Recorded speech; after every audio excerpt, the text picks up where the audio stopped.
I'm sorry about that. We had a jumping the gun moment here. We are actually going to be immediately getting right to the finals of Dominate Dominion number 82. I am one of your casters this evening, Sakuri, and I am being joined by... Hi, I'm RheingoldRiver. Sorry I wasn't able to make it earlier, but I'm here now to cast the finals. It is game one, I think. Clueless versus Amputeases. They told me they are actually Amputeases and not just Amputees this week. And chat bans were banned. It was Teemo, Kha'Zix, Rammus, and Nidalee. Nidalee. There we go. Yeah, just some of these standard bans we're seeing coming out. Teemo, of course, because nobody wants to deal with the jungle control, the mushrooms, the blind, or the poison over time. Kha'Zix, the invisibility, the wall leaping, the amplified single target damage, just nasty combination there. Nidalee, again, jungle control, spears to the face, and that's one kitty cat nobody wants to pet. And then, of course, Rammus, he only says one word. I mean, who wants to deal with that guy? He's impossible to communicate with. Please report. And then on top of that, he's busy taunting the enemy team all day and just drawing all sorts of aggro. Just very unpleasant fellow. Yeah, and going to ban out also Janna, Wukong here by Clueless, and Amputease is taking out Jayce and Kassadin. Kassadin actually sometimes doesn't do too well, but you know, still a very, very strong ban. Yeah, he has a lot hard time getting off the ground now thanks to those rolling bans he's been getting on Dominion and the nerfs and the SR nerfs he's been getting, or he's slated to get as well. He can still do some pretty amazing things in the late game if you're really talented with him, but now you both have to be good with Kassadin and you have to get to that later game, whereas before, as soon as you hit six, bang, you were a game changer. Yeah, so Brandon, Zyra, the last bands there. Is Talith is that someone new, or is that someone who's changed their name? Talith I remember seeing around quite a bit. I'm not exactly sure on the entire history of who is on what team because admittedly I don't usually keep track of stats like that, but I do know he is a Dominion regular and has been around for quite a while. Alright, so a little bit of a roster change for Clueless. Maybe Maokai locked in there after the Zyra was banned away. And, I don't know, generally this is when I don't talk. It's fine, I still don't mind having the additional commentary on that. Maokai probably being taken right away just because, as I've mentioned all evening before, Hextech Sweeper and the Grez's Lantern have been nerfed pretty heavily. Grez's Lantern is almost bought by nobody now, and Hextech Sweeper is pretty much almost a tank-only item thanks to the stat reduction and the range reduction. So champions like Maokai who can scan the jungle with their abilities and not having to rely on a vision item, or giving up a second summoner spell for clairvoyance are kind of at a premium right now. Yeah, and in the next season, are we going to see Teemo everywhere? Oh dear, that'll be a little bit of a nightmare, especially if we see Fancy's drunken Arabs turn into Fancy's drunken all-for-ones and you have 5 drunk Teemos wandering around Cottontail in the bottom lane. I don't know, I don't think I would ever want to get anywhere near an all-for-one that has it, or one-for-all, excuse me, that has a Teemo in it. I think that would sort of be my worst nightmare ever. Thank you for that reminder, Maokai. You just remind me to shut down the Skype timer. Looking at some of the other picks on Amputease, you see a Kayle and a Pantheon coming out. Kayle, as we saw last game, just very powerful thanks to that divine intervention. If nothing else, that one ability in her kit is just a team fight turner. She can either use it to keep herself alive long enough to throw out more damage and pick up a kill, or if there's a high priority member of your team who needs to stay alive, that ability can ensure it. And then when you combine that with somebody like Pantheon, who likes to go heavy into enemy territory, has the stun but needs time to get off that AoE damage and that execution, that is actually a pretty potent combination in and of itself. That initiation power that they just picked up, I don't know if they're going to lock in the Leona+Ashe, but if they do lock it in, that's pretty crazy. Ashe we don't see too often, but Enchanted Crystal Arrow is one of the best engages in the entire game if you're good at landing it, and then follow that up with Leona. Leona is not the best engaged champion, but she has arguably the single best follow-up engage in the game, and that's going to be really, really scary if you have a Pantheon jumping on top of you at the same time. Yeah, if nothing else, some of the combination we've seen, Leona's crowd control ability, if she times that on top of a Pantheon Grand Skyfall, normally the weakness of that Pantheon ultimate is people can see it coming a mile away and just run out of it. But if you have a high crowd control tank like Leona, she can ensure people sit in it, and thanks to her AoE, she can ensure multiple people sit in it. And then like you mentioned, Ashe again with that initiation potential. Not exactly commonly seen because she lacks escapes, but that arrow can also be used for long-range channel interruptions.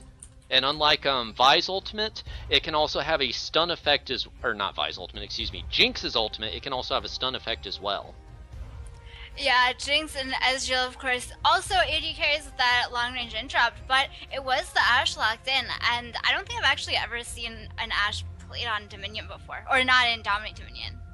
It's not very common. I'm actually surprised we're seeing it here, just because the only reason I can think of to pick an Ashe above most other AD carries is to try and take advantage of that bounty somebody posted for landing a crystal arrow on Fancy Wolf, but he's not in this game right now. Glancing quickly over to Clueless, we're seeing a lock-in coming in for Urgot and Veigar. The Veigar is actually a rather interesting pick. What do you think of that? Veigar, okay, so the first thing that comes to mind when I see Veigar is this high diamond player in Summer's Rift who used to be named only Support Veigar, and he literally just plays Support Veigar every single game, and it's ridiculous! He is so good at landing that event horizon, and it's a pick that you generally don't see that often on any map except maybe ARAM. But if you're good at landing that event horizon, it's just so godly. It's a 2.5 second stun, and that wall is impassable for 3 seconds. So, just like, what are you going to do against Veigar? Yeah, Veigar's had an interesting history here on Dominion in terms of reputation, because it's bounced between, I think it was late Season 2 that people are like, oh no, Veigar's trash, never play Veigar. And then in the middle of season, or excuse me, at the start of Season 3, it's like, Veigar's okay, which kind of snowballed into, oh goodness, somebody did something amazing with Veigar on DominateDominion, play him more. And then he just kind of disappeared again. Yeah, I don't think he's actually been changed that much. It's mostly things around him have been changed. The meta around him has been changed. And because of it, that was actually locked in. So Poppy, I remember when Dominion first came out, everyone was like, oh my god, Poppy. Well, okay, I don't know if everyone's like, but at my trash tier MMR in Dominion, everyone was like, oh my god, Poppy's the best champion ever. And I was just like so scared of fighting a Poppy. And the same thing sort of happened. I just stopped seeing Poppy. I've seen No Namer do some pretty scary things with Poppy. Personally, I have some trouble trying to work with her kit, but due to that innate tankiness, the ability to shut off damage from any other target except the one she ults, and then dealing percent damage and a potential stun as well, which actually, like the Vayne Condemn, happens a lot more often on Dominion thanks to the closer proximity of the walls. She can still be a nightmare, although surprisingly she's kind of vanished from solo queue. It's like you said, from the start of Dominion to I want to say about, again, that weird late Season 2, Season 3 transition crossover where we had that whole Blackfire torch shaking up the meta. Poppy was actually a pretty common pub stopper, almost equivalent to what happened with re-release Master Yi. Yeah. Okay, so the reason that I both like and dislike the Poppy pick, the reason that I love it is that it's a great counter to Veigar. Poppy is fantastic against Veigar because she is going to take 50% reduced damage from everything that he does, and he's probably not actually going to be able to one-shot her. The thing that concerns me is that Veigar has really, really, really good zone control, as does Jarvan. And Poppy can... Oh, what is it? Heroic Charge is her Q. Oh, no, Heroic Charge is her... Yeah, she can Heroic Charge through the Jarvan wall, but she can actually Heroic Charge through the Veigar Sun Circle. So if she tries to do that, then she's actually just going to get stunned. And Zed can't blow her up, Veigar can't blow her up, but if both of those combine their damage, then they could blow her up, potentially. So then the question is, how important is it going to be that they don't have those cooldowns anymore? Yeah, probably the main way I'm seeing they might be able to deal with Poppy is that combination of Jarvan and Urgot we're seeing, because Jarvan's got Armor Shred built into his kit, and Urgot's also got innate Armor Shred built into his kit. So when you combine that with usually the penetration-heavy itemization you see here in Dominion, Urgot, as long as he... Well, actually, no, Urgot might be in the bottom lane, but if he's topside, Urgot, as long as he gets those sustained locked-on Acid Hunters coming at a distance, yes, the Poppy passive is going to be reducing that as well, but that's quite a bit of sustained damage coming your way. So if they focus her down, they might be able to just outrange and kite her around, especially with that Veigar stun. But again, it just kind of depends on how things play out, because looking at Team Amputease's setup, they also have, you know, prime potential just to be crashing into the back lines. Once Jarvan comes across with that EQ combo, Leona can just Zenith Blade across and you're trading tanks. I think the important question that we have to ask here is Noob V3 using the Lollipoppy skin? Oh dear, there is intimidation factor in that. I would not be surprised to see it, although I have been seeing a lot of, crap, I can't remember what they're called. The Kiss Poppy is what it reminds me of in terms of appearance. I only know the name of Lollipoppy, but I just want to find out. I did play a game with Poppy the other day just because I wanted to use that skin. It was pretty fun because I had the skin. But we do see the flash on dual powers Ashe. Flash on AD carry, something you see pretty often. It's just so useful to have that ability to reposition yourself. Arguable between barrier and flash, a little bit more so on highly mobile AD carries like Ezreal, even to some extent like Jinx, because she's probably going to get a kill and be able to get excited. But Ashe, super immobile. She's great at peeling for herself and kiting, but she has no way of actually dashing, and so if she wants to get out of the Cataclysm, if she wants to get out of the Event Horizon, it has to be Flash. Yeah, Flash is almost a dead set requirement if you're going to be running Ashe, simply because even though she can do those rolling slows that she's infamous for, a lot of times you'll see a heavier emphasis on tenacity, or if somebody really wants to just counter build Ashe, they can have the tenacity from the defensive masteries, they can have the boots 3, which reduces the effectiveness of slows, so she's not getting as much mileage as she might normally out of those rolling volley spams. Although there have been instances where I've heard of CDR Ashe going down to bottom lane and actually pushing pretty handily. Yeah, so speaking of bottom lane, who are we going to see there? That's actually a pretty good question. Looking at Clueless's lineup, we could see Maokai, we could see Veigar going down to farm, possibly swap out for the late game. We've seen Zeds go down to bottom lane before just for the assassination potential, but they might send that top side. And then of course there's Urgot as well. Urgot used to be a pretty common bottom lane pick, almost the quintessential one in terms of physical damage. I might actually put my money on Zed just because it's BB Pop and he's actually pretty good at bursting down. As far as Amputease goes, let's see. I'd say either Ashe or maybe Kayle. I don't think we'd see the Pantheon or the Poppy just because that would remove their strengths. Pantheon would have to completely ditch lane in order to use his ult in team fights, and Poppy, even though she has that damage and tankiness potential, bottom lane isn't exactly conducive to wall stuns except for maybe Vayne's. I'm sorry, I had to add a command to Zanbot. It was really important. Oh dear. But we're into game. This is game 1 of the finals of DominateDominion. I believe number 82 is Clueless versus Amputease. Is Clueless over on the left-hand side, highlighted in blue. It is half-hearted on Urgot, Baby Pop playing Zed, Talith on Veigar, Wolfer playing Jarvan, and a Partridge on Maokai. I'm RheingoldRiver, and I am joining. I am Sakuri. I am your other caster for the evening, and it looks like, judging by their setup, unless they're going to pull a bait and switch on us, yes, it is Zed who's going to be going to the bottom lane. Still not quite sure who's setting up for Amputease over here, although it looks like it's probably going to be Kayle. Yeah, they could be messing around. They could be trying to mind game with the clairvoyance. They could say, hey, Kayle, just sit on the bot lane, or sit close to bot lane. They're going to CV. CV drops, CV goes away, and then they switch out Ashe, but I think it does seem like you're right here. Yeah, they may be banking on the fact that they've got, I mean, assuming Poppy's not just, like you said, messing around with them. Actually, no, they are going to swap that out. It looks like Poppy going to the bottom, so they're only going to have 2 stuns in the top side. They've got the Pantheon stun, the Leona stun, and then the Kayle ultimate to try and keep Ashe alive, so this may be a case of protect the carry we're seeing. Yeah, it could be protect the carry, and yeah, it does look like it is Poppy in the bot lane. I'm a little bit concerned about Poppy's lack of wave clear compared to Zed, but I do think that Zed will have a much harder time killing Poppy than he might have killing someone else.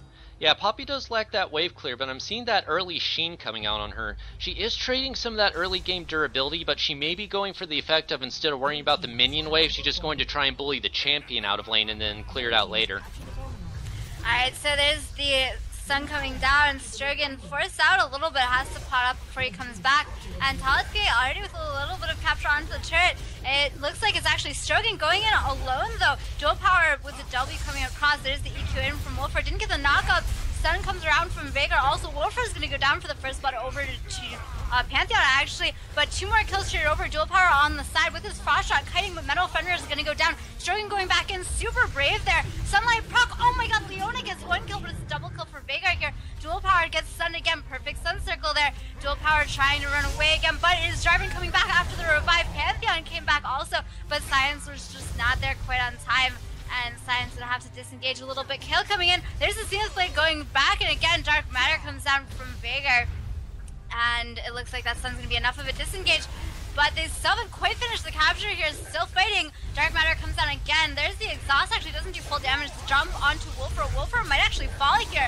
Wolfer is gonna go down, going down over Pantheon, but Science super low, needs to be really careful. He has his passive, he doesn't have his passive to block any magic damage though. And that was a W killing him. Kayle tried to go into Talos, but stepped to the sun circle, he went down. And now Strogan is the last one, has to disengage towards bot. Veigar gonna finish capping the point, and that's going to be the windmill fight. Yeah, those Ignites for Clueless were actually doing some pretty handy work up top that I was noticing. They were pretty much trading exchange for exchange, but they got those timely Ignites off, got those early kills, forced Amputease to burn their revives first, and then just came in and cleaned that up.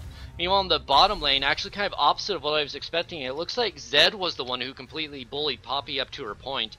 They forced an engagement down here around the Health Relic, where Zed did take a kill out of that, in a Karmic exchange with Poppy. However, that is 2 kills in favor of Zed right now. That is a dangerous position in against Poppy. Alright, and the other thing there is that Poppy actually used her revive, whereas Zed did not use his. So, and not only did Poppy use revive, but Ashe actually roamed down to bot to recapture the Boneyard. So they still didn't have the numbers advantage on the top point, and now Zed's going to have his revival, Poppy doesn't, but the engage goes in. Poppy actually putting the ult onto Parker's. He's probably going to go down. Metal Fender with a lot of damage. There's a kill onto Maokai. Poppy now chasing Talos. Dark Matter comes down. There's actually a kill for Ashe, as Ashe gets shut down onto Veigar. Meanwhile, top side of the fight, Science against Wolfer takes a lot of damage. The level up comes down, but it's a double kill for Half-Hearted. New V3 chasing Bebe with Sturgan on the other side. Sturgan is actually really low on mana right now. He should have enough for his Zenith Blade when it comes back up. Preps his Q already. There's a Zenith Blade, lands there. New V3 with a little bit of a proc. Oh, the heroic charge across, but he does get stun at the end. Needs to wait for that cooldown on his E to come back up 5 seconds, but he actually is taking a little bit too much damage. Can't chase Zed. Zed's alive. New V3 staying in a little bit, but Maokai's here, has a twisted advance. That's going to go down to New V3, and New V3 falls.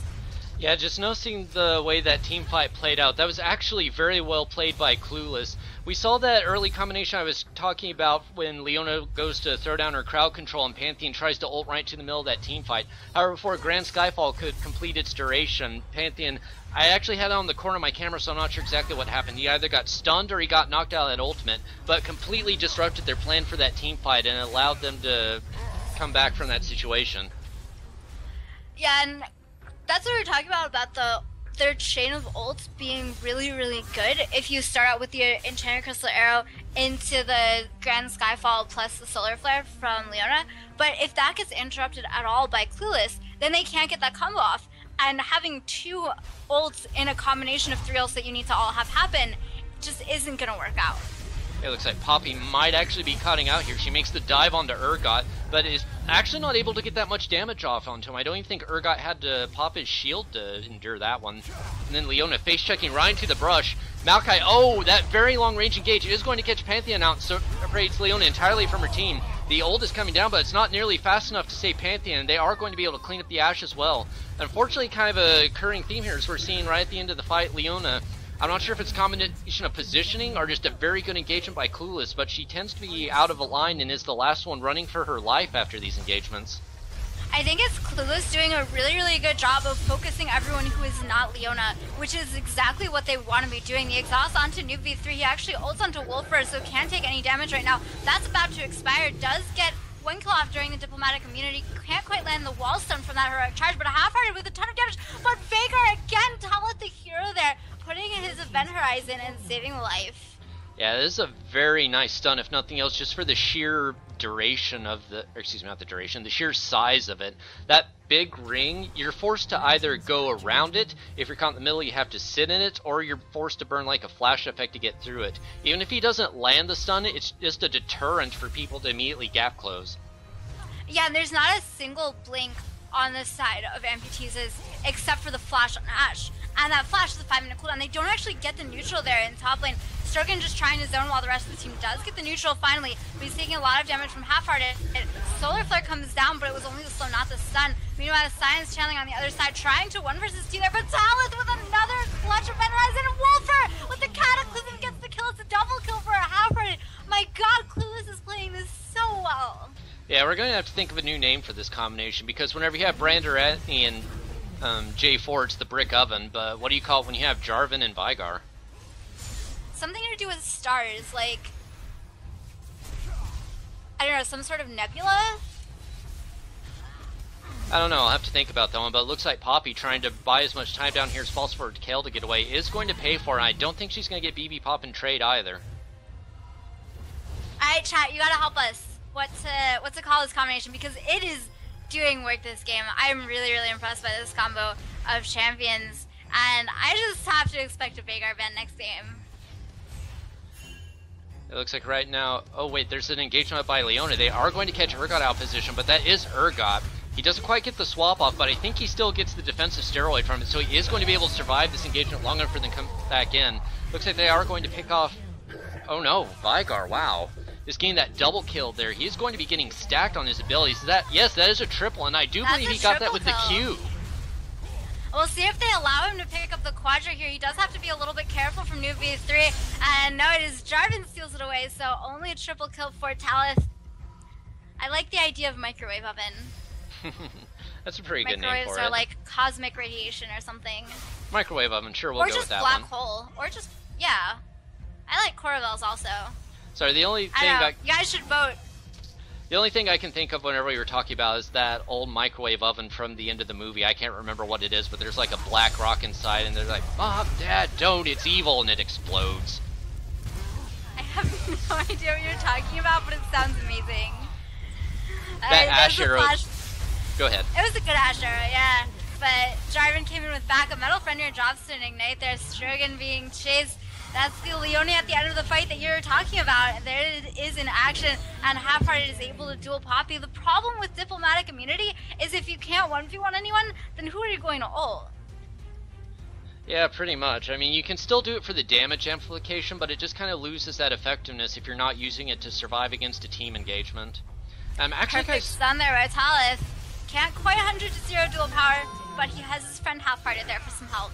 Yeah, what you're seeing right there is kind of why Ashe isn't commonly picked. I mean, yeah, she's got a whole lot of utility and some damage potential, but just instances like that, even if you're on tower, if you have 0 protection, you're gonna feel the pain. And there is the infinite CC onto Poppy there. Strogan also taking low. Strogan's gonna drop, and that should be the drill for Clueless. Oh, that Veigar damage, that is just nightmarish, and he's not even past level 13 yet. Yeah, so he's gonna get another level of ult when he hits 16, and he's 13-1 right now. Oh, good lord, he is, and he has Blackfire Torch too, so his magic damage is just off the charts. I don't think there's any sort of item combination they can be doing to stop Veigar, and as soon as he gets a Void Staff, that's pretty much it. Alright, well, gives the kill over Baby Pop there, says, you know what, you need some kills too. I'll feed the other assassin on my team. It looks like they might possibly get a 5-cap here because nobody's going to be in bottom lane to stop BB Pop. Ashe tries to go in for the counter engagement here. They are going to lose the Poppy in the trade. Pantheon come in, getting a bit of a stun off. They do finally manage to shut the Veigar down, so that is probably going to be most of Clueless's damage right out the window there. But the 5-cap has been engaged. Parker's trying to run away from this Ashe right now, buy as much time as possible. They are going to be able to claim 2, maybe 3 of their points back, but that 5-cap is doing work. Yeah, the 5-cap going to just rip through the Nexus health away from Amputeases, and it is reduced to a 4.5 cap, or 3.25 cap. Baby in top lane 1v1ing Strogan right now. Strogan using all of his crowd control, but I don't think he's going to be able to escape here. So that just has a little bit too much damage. Yeah, that might actually be the game-ending play right there, because 2 members of Clueless were able to interrupt the 2 members of Amputease who were going for the back caps, and not only interrupt them, but come away with kills in the trade. Alright, so Parker is going to get taken on by Pantheon there. Couldn't quite survive despite the Vengeful Maelstrom, but it is Kayle jumping onto Wolfer. Wolfer might actually fall. Talith has his ult right now, but he's waiting for his Event Horizon to come back up. The Dark Matter comes down, but that is game 6, nothing health remaining. And even if they capture the drill, it's still not going to be enough. Yeah, that is going to be game in favor of Clueless. A respectable total of 442 Nexus health to 0. And that Veigar score for only a 12-minute game? Wow. And it wasn't just Veigar. It was both Half-Hearted and Talith got 13 kills in that 12-minute game. So it's actually more than 1 kill a minute. But it is Veigar winning the kill participation, I think. Yeah, 28 participation for Talith to Wolfer's only 27. Oh, but tied actually. It tied with Parkhurst. Yeah, they did a fantastic job on Team Clueless, just completely dominating that match. Looking at the damage, I'm actually surprised Veigar doesn't come out on the charts. He actually comes out in 4th of all things. It's Urgot topping the damage charts this game. I'm actually amazed by that. I definitely expected it to be Veigar way out in front. He does only have single target damage, so that works a little bit against him. Except for how his W and E are both AoE. But you know what? It's mostly single target. Pretty much. And looking at the Graveyard Hero, oh dear. Poor Poppy definitely earning that honor this game. Completely outpacing Pantheon and then immediately followed by Ashe and Leona, who tied for 3rd in that honor. Alright, so congratulations to Clueless. They go up 1-0 in the finals of DominateDominion number 82. But guys, it's a best of 3, so don't go anywhere. We'll be back shortly as soon as we get through the lobby, get through the chat bans, and it'll be game 2. Clueless versus Amputeases.